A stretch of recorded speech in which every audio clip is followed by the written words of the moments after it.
उस ईश्वर को कोई जीव तभी जान सकता है जब वो किसी वास्तविक गुरु के शरणागत हो। वास्तविक गुरु का मतलब जिसके संपर्क से, जिसके सत्संग से भगवान से प्यार बढ़ रहा है, संसार से वैराग्य हो रहा है।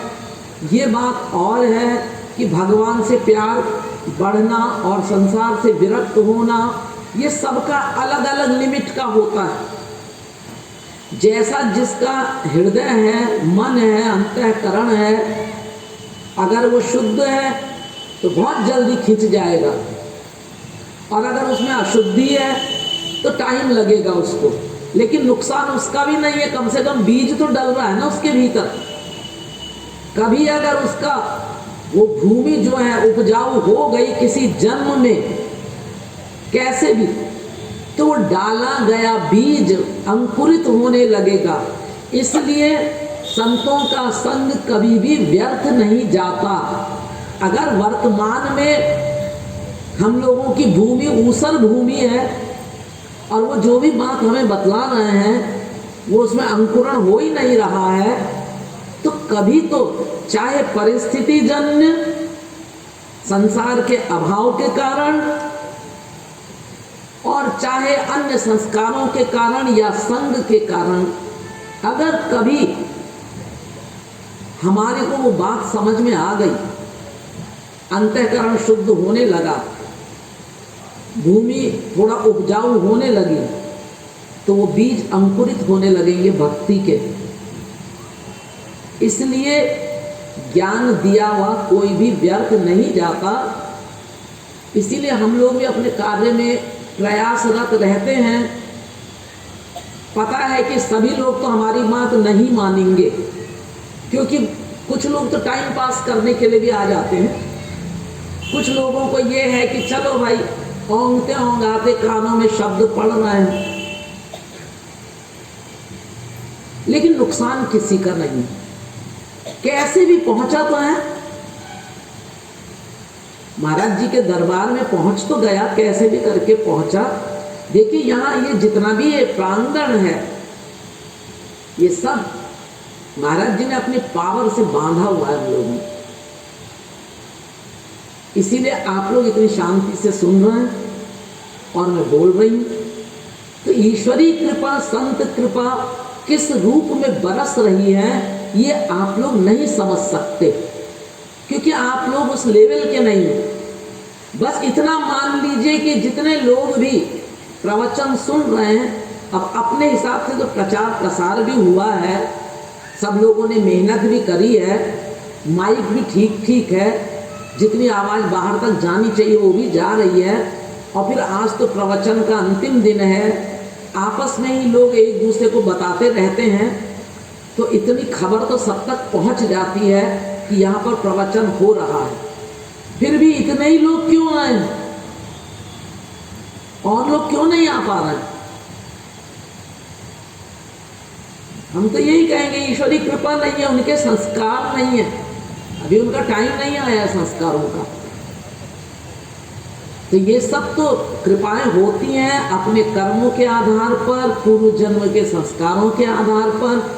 कब किस जीव की लाइन चेंज हो जाए ये जानना बहुत कठिन है।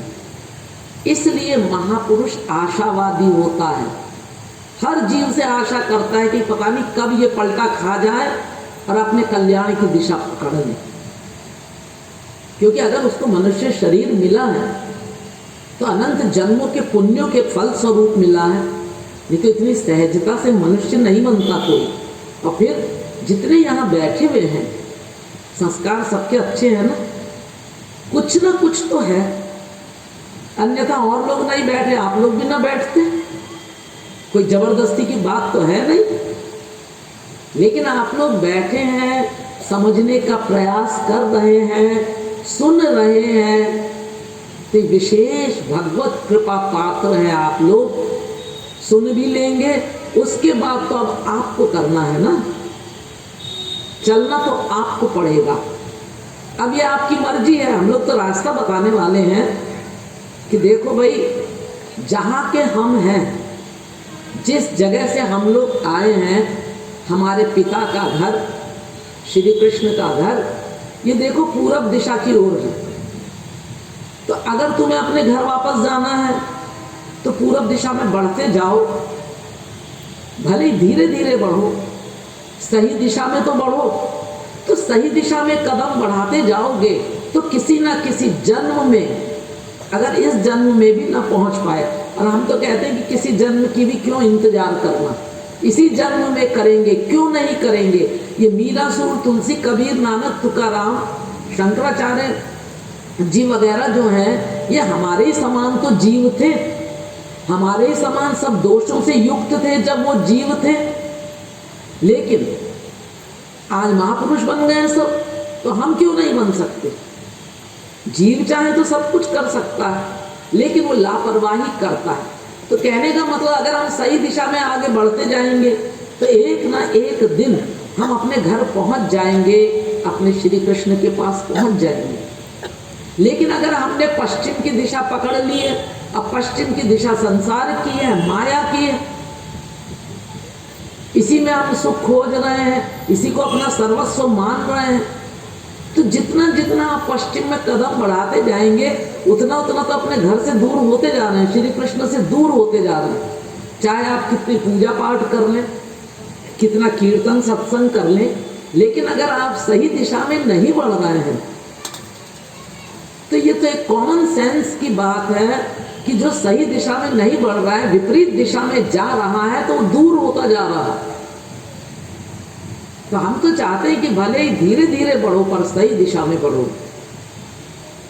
तो संतों की कृपा से भगवान का ज्ञान मिलता है हम लोगों को।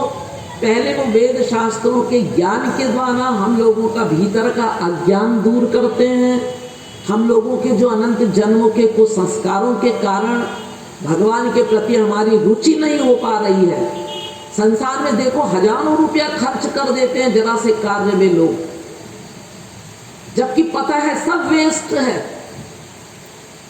लेकिन शादी ब्याह में बैंड बाजों के साथ उनके ऊपर न्यौछावर कर देते हैं, इतनी महंगी महंगी डेकोरेशन करते हैं, बड़े बड़े होटलों में खाना पीना करते हैं, जबकि रिटर्न कुछ नहीं होना है, नाम होगा।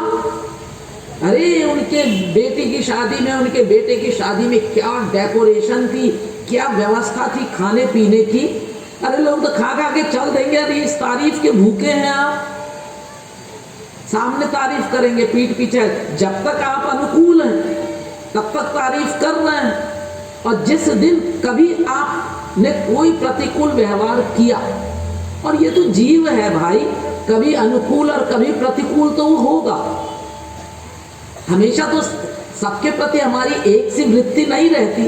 कभी हमें किसी की कोई बात खराब लग रही है और हमने किसी बात पे किसी को टोक दिया, डांट दिया, तो वही तारीफ करने वाला आपकी बुराई करने लगेगा। और ये लोग तारीफ कर भी लेंगे तो कौन सा हमारे लिए गोलोक का गेट खोल देंगे कि श्री कृष्ण के धाम पहुंचा देंगे हमको। इन दिशाओं में हम लोग तन मन धन तीनों से जुट जाते, और जहां आत्मा के उद्धार की बात है, ये जीव का दुर्भाग्य है। आत्मा के कल्याण की बात है, सारी लापरवाही हमारी वही होती है, सारी लापरवाही। टाइम ही नहीं है हमारे पास, तो कोई महापुरुष घोल के नहीं पिला सकता। करना खुद को है, चलना खुद को है। छोटे बच्चों को हम हाथ पकड़ के ले जाते हैं तो घर तक पहुंच जाता है। अब कोई बच्चा अगर नठ जाए, मेरे को एक कदम आगे नहीं बढ़ाना, तो भाई वो तो बच्चा है, वो तो अपनी माँ के शरणागत रहता है, इसलिए माँ उसे गोद में ले जा लेती है। हम तो इतने बड़े बड़े हैं और शरणागत होने का सवाल ही नहीं। कोई जोर जबरदस्ती करेगा, कोई बोलेगा तो हमारा खोपड़ा भंजन होगा, नाम अपराध कमा बैठेंगे। हर तरफ से हम अपना लॉस कर रहे हैं। इस विषय में हम सभी लोगों को विचार करना चाहिए। पता नहीं कब शरीर छिन जाए, कोई नहीं जानता, और ये बिल्कुल प्रैक्टिकल बात है। कोई ये भी नहीं है कि बड़ी वेद शास्त्रों की बातें, सब देख रहे हैं, सबको सब पता है। जानते आप सब लोग सब हैं, मैं तो याद दिलाने आई। तो फिर उस गुरु की कृपा से, उस संत की कृपा से जब हमारा पात्र तैयार, अपात्र तैयार तो तभी होगा ना जब हम 100% उनकी आज्ञा मानेंगे। ऐसा नहीं होता ईश्वरी जगत में कि कुछ तेरी और कुछ मेरी, ये शरणागति के खिलाफ है कि जो अपने मन की बातें हैं, जो हमको लग रहा है कि हमें मानना चाहिए, वो हमने मान लिया, और जहां पर हमको थोड़ा सा भी कुछ ऐसा हुआ कि हमारे मन के खिलाफ हो रहा है तो वो बात हम नहीं मानते हैं। तो ऐसा थोड़ी होता है कोई। शरणागति का मतलब पूर्ण शरणागति, बच्चा अपनी माँ पे पूरी तरह डिपेंड रहता है, कंप्लीट सरेंडर, वो शरणागति कहलाती है। तो उसमें अपने मन की नहीं चलती है। वो गुरु जानता है कि तुम्हारा उद्धार कैसे होना है, तुम्हारा कल्याण कैसे होना है, तुम खुद नहीं जानते हो। अरे तुम जानते होते तो फिर ये 84 लाख में घूमने की नौबती क्यों आती। तो अगर कभी कहीं लाइफ में कोई सही महापुरुष मिल जाए ईश्वरी कृपा से, तो पहले तन मन धन से उसकी सेवा कीजिए, उसके शरणागत होइए, उसकी हर बात मानिए, आंख मूंद के भोले बच्चे की तरह। फिर वो गुरु तुमको अधिकारी भेद से, अधिकारी देख करके ये जीव किस क्लास का ज्ञान पाने का अधिकारी है, तुमको ईश्वरी ज्ञान देगा, तुम्हारे अंतःकरण को शुद्ध करेगा और फिर उसमें शक्ति भरेगा दिव्य, जिससे भगवान की दिव्य पावर समाने के लायक हमारा पात्र तैयार हो जाए, हमारा अंतःकरण तैयार हो जाए। तो कभी लाइफ में कोई महापुरुष मिल जाए, हो जाइए शरणागत, बिक जाइए उसके हाथों, लेकिन शर्त यह है कि वो महापुरुष होना चाहिए। ईश्वरीय प्रेम हो जिसके पास, केवल ईश्वरीय प्रेम, बाकी बहिरंगता नहीं चाहिए, पाखंड नहीं चाहिए। उस भगवान को जानने के लिए मैंने बतलाया था कि हमारे यहाँ शास्त्रों वेदों में 3 मार्ग बतलाए गए हैं, कर्म, ज्ञान और भक्ति। कर्म योगस्तु कामिनाम, जो संसार में घोर आसक्त जीव है, संसार छुड़ाए नहीं, छूट रहा है और बंधन में बंधते जा रहा है, वो कर्म धर्म के मार्ग से आगे बढ़े। लेकिन कर्म धर्म करते हुए उसको ईश्वर की भक्ति को प्लस करना पड़ेगा, तब उसका कल्याण होगा।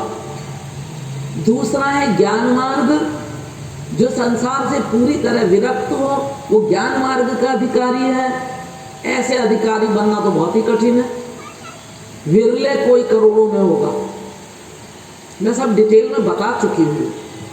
तीसरा है भक्ति मार्ग का अधिकारी, नाति सक्त नाति विरक्त, जो न संसार में अति आसक्त हो, न संसार से पूरी तरह विरक्त हो। यानी हम सभी लोग पूरी तरह आसक्त भी नहीं है। जब संसार का अभाव मिलता है, कोई प्रिय ने हमारे साथ विपरीत व्यवहार किया, उतनी देर के लिए हमको वैराग्य होता है, अरे सब बेकार की चीजें। संत महात्मा ठीक कहते हैं कि केवल भगवान से प्यार करो। भले क्षणिक वैराग्य हुआ, 5 मिनट के लिए, 1 घंटे के लिए, जरा देर के लिए हुआ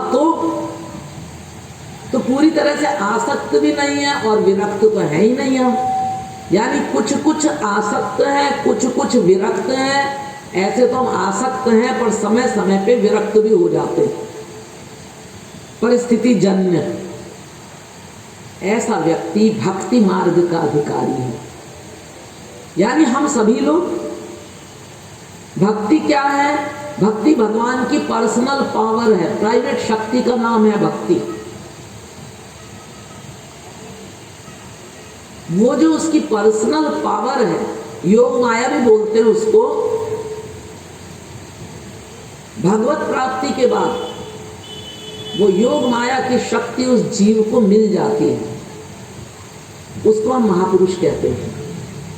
हम जीवों में वो जो उसकी प्राइवेट शक्ति है, स्वरूप शक्ति, वो तिरोहित है, वो प्राकट्य नहीं है उसका, क्योंकि हम माया के सन्मुख हैं, माया की ओर मुंह किए हैं, माया के शरणागत हैं। इसलिए श्री कृष्ण की स्वरूप शक्ति हम में प्राकट्य नहीं है। जैसे जैसे हम शरणागत होते जाते हैं, वैसे वैसे जैसे जैसे जीव घूमेगा, मैंने बताया था ना, अभी हम पीठ किए बैठे हैं भगवान की ओर, ये भगवान है, ये जीव है। हम पीठ किए बैठे हैं, माया की ओर मुंह किए बैठे हैं। तो जैसे जैसे घूमेगा वो शरणागत होने के लिए, अभी हम लाइट की ओर पीठ करके बैठ जाएं तो परछाई हमारे सामने बनती है। देख लीजिए आप लोग, परछाई सबके सामने बन रही है, क्योंकि लाइट पीछे से आ रही है। और अगर धीरे धीरे घूम के हम लाइट की ओर मुंह कर लें तो परछाई अपने आप पीछे चली जाएगी, हटाना नहीं पड़ेगा। ऐसे ही जब तक हमने उस ईश्वरी लाइट की ओर पीठ की हुई है, भगवान की ओर पीठ की हुई है, हम भगवान के सन्मुख नहीं हैं, तो माया माने अंधकार की ओर, दुख की ओर हमारा मुंह है। माया दुख रूपी, और घूमते कैसे भी घूमे कोई, घूम फिर के जैसे हम ईश्वर के सन्मुख होते हैं तो बीच की माया हट जाती है। अब डायरेक्ट भगवान की लाइट पड़ रही है उस जीव पर, और उसी अवस्था में पहुंचने के लिए हमको सारी साधना करनी है, उपासना करनी है।